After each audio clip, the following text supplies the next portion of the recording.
அண்ணன் சீமான் அவர்கள் சொன்ன ஒரு விஷயத்த உங்களுக்கு நினைவுபடுத்த விரும்புறேன். நம்ம அநியாயத்துக்கு நல்லவனா இருந்தா வீழ்ச்சியை மட்டும்தான் நம்ம சந்திக்கணும். எடுத்துக்காட்டுக்கு சொல்லணும்னா, நம்மளுடைய தேசிய தலைவர் பிரபாகரன் அவர்கள் வீழ்ச்சி அடைந்ததற்கு காரணம் அவர் அநியாயத்துக்கு நல்லவராக இருந்த ஒரு காரணம் மட்டும்தான். அவர் நினைச்சிருந்தா என்ன வேணாலும் பண்ணிருக்க முடியும். ஆணையரவுல சிங்கள ராணுவ வீரர்களை புலிகள் சுத்தி வளைச்சு நிறுத்தினாங்க. அன்னைக்கு நினைச்சிருந்தா என்ன வேணாலும் பண்ணி இலங்கை தேசத்தை தன்னுடைய கட்டுப்பாட்டுல கொண்டுட்டு வந்திருக்க முடியும். அதே போல சிங்கள ராணுவ வீரர்கள் என்னென்ன அடக்குமுறைகளை அநியாயங்களை செய்தார்கள் என்பது நமக்கு நன்றாக தெரியும். அதையும் திருப்பி நம்மளாலையும் செய்ய முடியும், ஆனா செய்ய கிடையாது.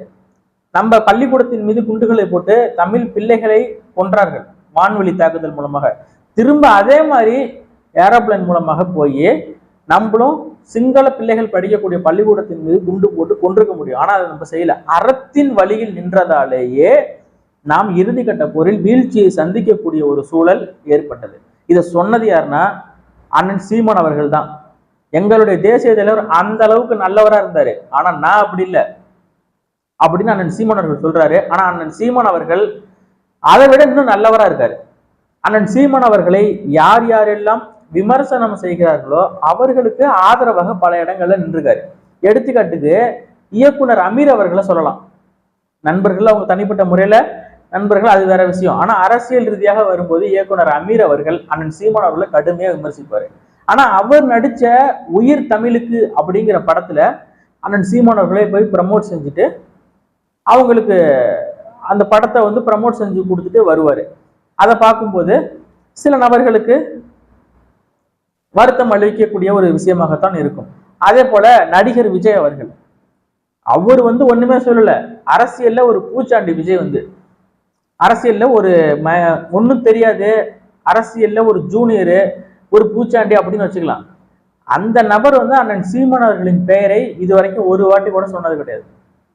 ஆனா ஒரு மாபெரும் போராளி அண்ணன் சீமான் அவர்கள் 13ஆம் தேதி கூட டங்ஸ்டனுக்காக மதுரையில போய் போராடிட்டு மிகப்பெரிய போராட்டத்தை நடத்திட்டு அங்க மாஸ் ஸ்பீச் கொடுத்துட்டு வந்திருக்காரு. அவர் மாபெரும் போராளின்னு வச்சுக்கோங்க.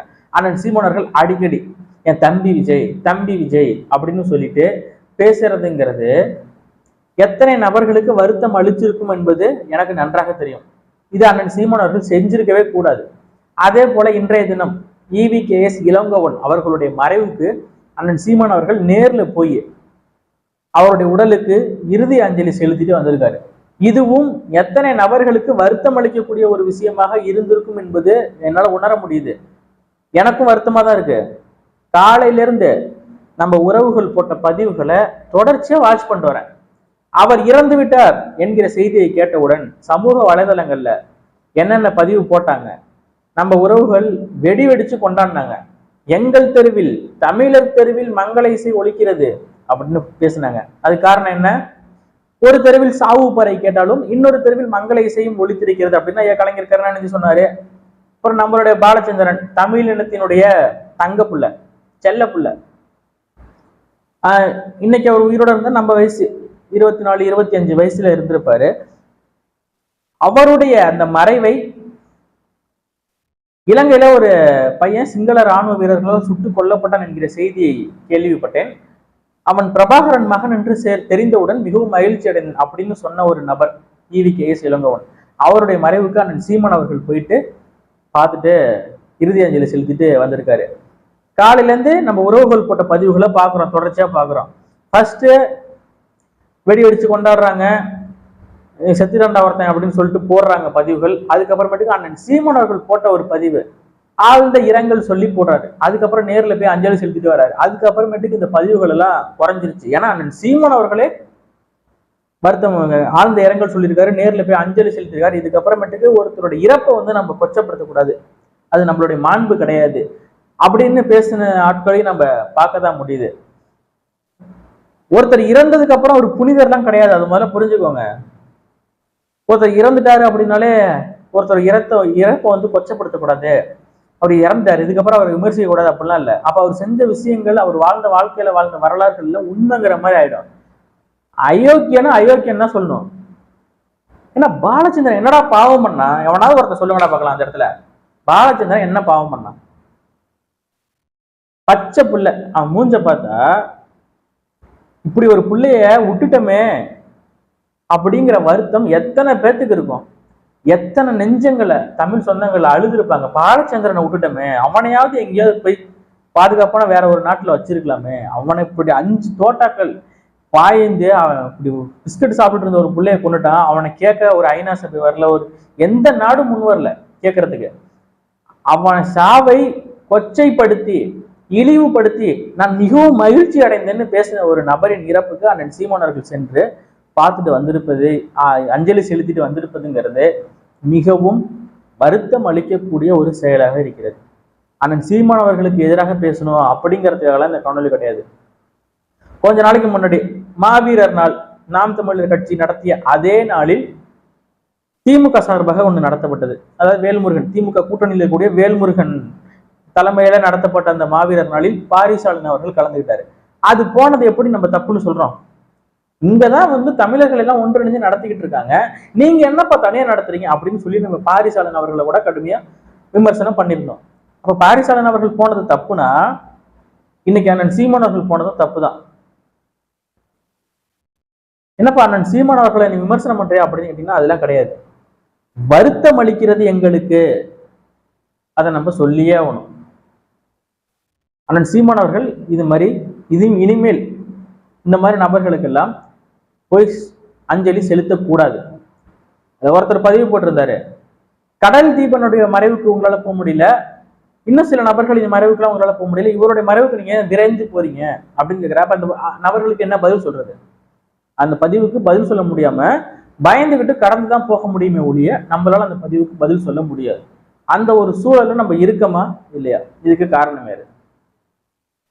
அரசியல் கட்சியின் தலைவர்கள், ஒரு முக்கிய ஒரு எம்எல்ஏவா இருந்தவர், ஈரோடு கிழக்குல இடைத்தேர்தல் நடந்து வெற்றி பெற்று வந்தவர், அவருக்கு மறைவுக்கு போயிட்டு அஞ்சலி செலுத்துறது ஒன்றும் அப்படி ஒன்றும் இது கிடையாது அப்படின்னு நினைச்சீங்கன்னா அவருடைய பேச்சுக்களை எல்லாம் எடுத்து பார்த்தீங்கன்னா அரசியல் வேற இது வேற அப்படின்னு பிரிச்சு பார்க்க முடியாது. தனிப்பட்ட வாழ்க்கையிலே அவருக்கும் நமக்கும் வன்மம் இருக்கு. பாலச்சந்திரனுடைய மரணத்தை எடுத்துக்கிட்டாலும் சரி, சீமான் அவர்களை தனிப்பட்ட முறையில தாக்கி பேசினதாக இருந்தாலும் சரி, கண்ட பரதேசி பையெல்லாம் சீமான் பேர் வச்சுக்கிறான். சீமானுங்கிற பேர் நல்ல பேர் தான், ஆனா அந்த பேர் கண்ட பரதேசி பையெல்லாம் வச்சுக்கிறான் அப்படின்னு சொன்னதாக இருக்கட்டும். அடுத்து பாத்தீங்கன்னா இளையராஜா அவர்கள் குறித்து பேசியதாக இருக்கட்டும். நாம் தமிழர் கட்சியா அப்படிலாம் ஒரு கட்சி இருக்கா? ஏதோ போன எலெக்ஷன்ல 7000 ஓட்டு வாங்கினதா கேள்விப்பட்டேன் அப்படின்னு சொல்லி பேசினதாக இருக்கட்டும். அப்புறம் 10,000 ஓட்டு வாங்கியிருக்காங்க நாம் தமிழர் கட்சி அப்படின்னு சொன்னோன்னே இப்பயா இந்த தேர்தலில் 10,000 ஓட்டா அப்படின்னு சொல்லி கேட்டதாக இருக்கட்டும். இப்படிலாம் பாத்தீங்கன்னா தனிப்பட்ட முறையில வன்மத்தை கக்கிய ஒரு நபர் EVKS இளங்கோவன். நான் ஒண்ணுதான் இறுதியா கேட்கணும்னு நினைக்கிறேன். EVKS இளங்கோவன் இறந்ததால் அண்ணன் சீமான் அவர்கள் நேர்ல போயிட்டு அஞ்சலி செலுத்திட்டு மரியாதை நிமித்தமா பார்த்துட்டு வராரு. நான் சொல்றேன்னு தப்பா எடுத்துக்காதீங்க.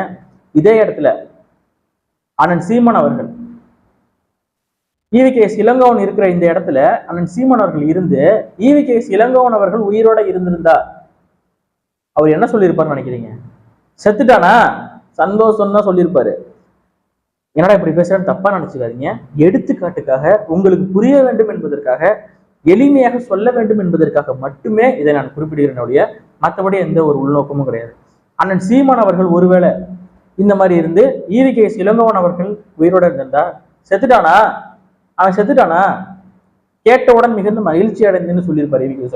அவருக்கு எதுக்கு நீங்க போய் அஞ்சலி செலுத்தணும்னு கேட்கிறேன். அவருடைய உடலுக்கு அஞ்சலி செலுத்தணும்னு இப்ப யாரு அழுதா? அவர் யாரு? முதல்ல தமிழ் இனத்துக்கு அவர் என்ன செஞ்சிருக்காரு? இப்ப எம்எல்ஏவா இருந்தாரு, மக்களுக்கு என்ன நல்லது செஞ்சாரு? அவர் ஒண்ணுமே செஞ்சது கிடையாது. முழுக்க தமிழின விரோத அரசியல்.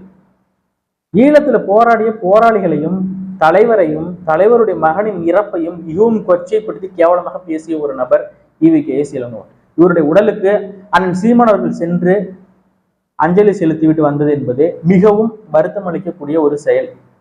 எல்லாருக்கும் அது யாரும் வெளிப்படையாக பதிவு செய்யவில்லை என்றாலும் இன்னும் வருங்காலங்களில் தொடர்ச்சியாக பதிவு பண்ணுவாங்க. இதை நீங்க அண்ணன் சீமான் அவர்கள் பார்க்க தான் போறாங்க. நன்றி, வணக்கம்.